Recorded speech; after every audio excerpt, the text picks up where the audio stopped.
WebTech fue una de las primeras aplicaciones también que había realizado hace un año atrás, pero fue la primera aplicación que contenía tanto frontend como backend. Así se ve la UI, simplemente contiene un menú de navegación, una portada y videos tutoriales. Ese era el objetivo de WebTech, presentar videos tutoriales a las personas sobre tecnologías web, obviamente, para poder mostrar cómo funciona tal cosa, y se guiaba mediante ejemplos prácticos. Por ejemplo, Arrows Function es una función de flecha derivada del lenguaje de programación de JavaScript. Es muy bueno, muy eficaz y muy utilizable también puede ser como en Node.js. Los ejemplos se basaban como por ejemplo un cronómetro realizado con JavaScript, empezar, restaurar, reiniciarlo.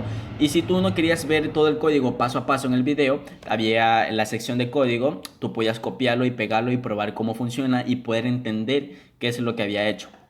También contenía una sección de artículos, de blog, donde mostraba también artículos sobre la web de internet, como por ejemplo HTTP y HTTPS, que no es lo mismo y cuáles son sus medidas de seguridad. Es muy bueno. Y también se podía compartir por Facebook, por las redes sociales. Este proyecto fue realizado gracias al Stack LAN. El Stack LAN viene derivado de Linux, que es un kernel. Algunos dicen que es un sistema operativo, bueno, pero está basado en Unix.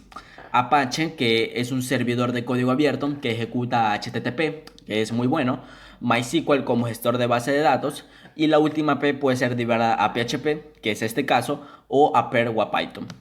Como dije, fue la primera aplicación que había realizado con frontend y backend.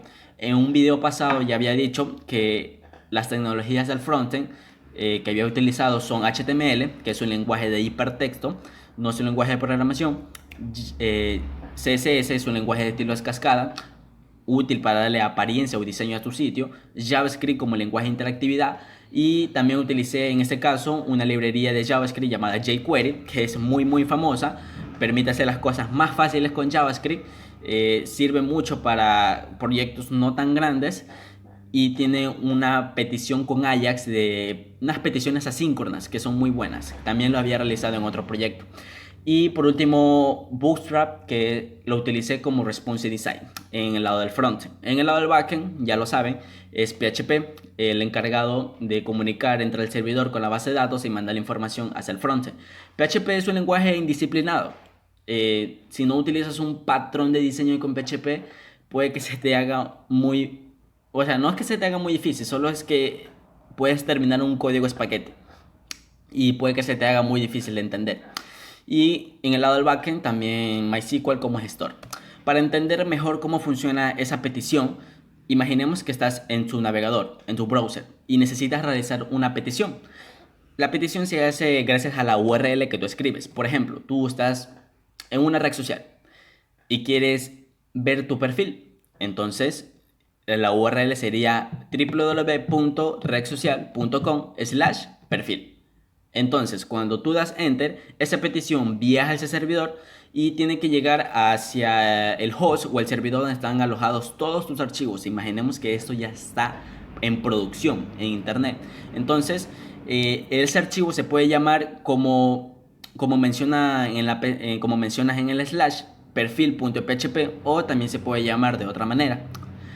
Ok, entonces cuando ya el servidor contiene ese archivo que tiene que mostrar o renderizar hacia el frontend, lo lee y se da cuenta que realiza algunas peticiones de base de datos, porque en un perfil lo que tiene es el avatar, el nombre, el apellido, la edad, tus publicaciones, tus posts, todo lo que tenga que ver sobre ti.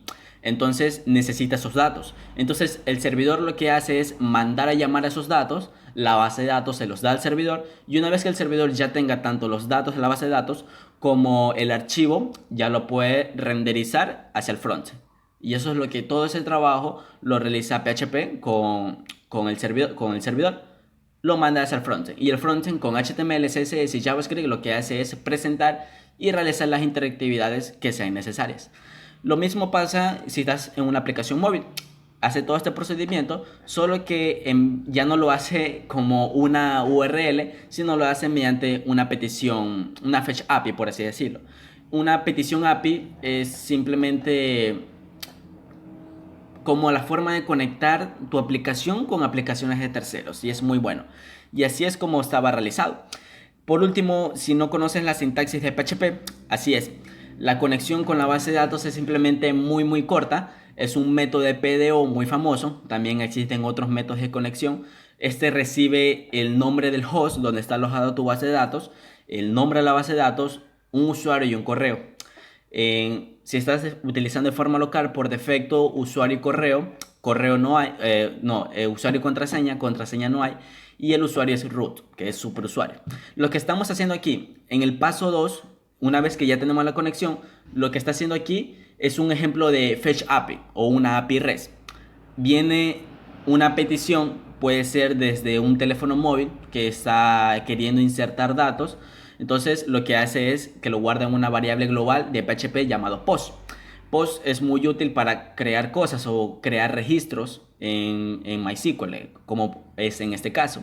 Entonces llega y lo codifica como... No codifica. Es como que si el móvil lo manda como un formato JSON y así es como lo recibe post. La tercera simplemente es una condicional y en la cuarta, en el paso 4, lo que hace es insertar esos valores. Insertar como por ejemplo el nombre de la tabla y los 3 campos que son correspondientes. Después de los valores vienen unos alias, que esos alias les puede dar valores en la parte de abajo.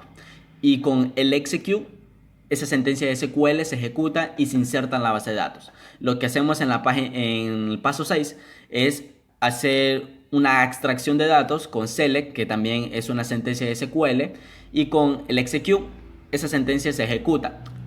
Ahora lo que estoy haciendo en el paso 7 es mostrar en pantalla con hecho en JSON encode. Lo que hace es mostrarlo en un archivo JSON en pantalla para que también pueda ser una aplicación móvil, pueda consumir esos datos, y con el fetch all poder llamar a todos los registros. Por ejemplo, en el paso 6, si tú realizaste un select, una extracción de datos, y te envía más de un dato, entonces eso es gracias a fetch all. Si quieres enviar un dato específico, utiliza solo fetch.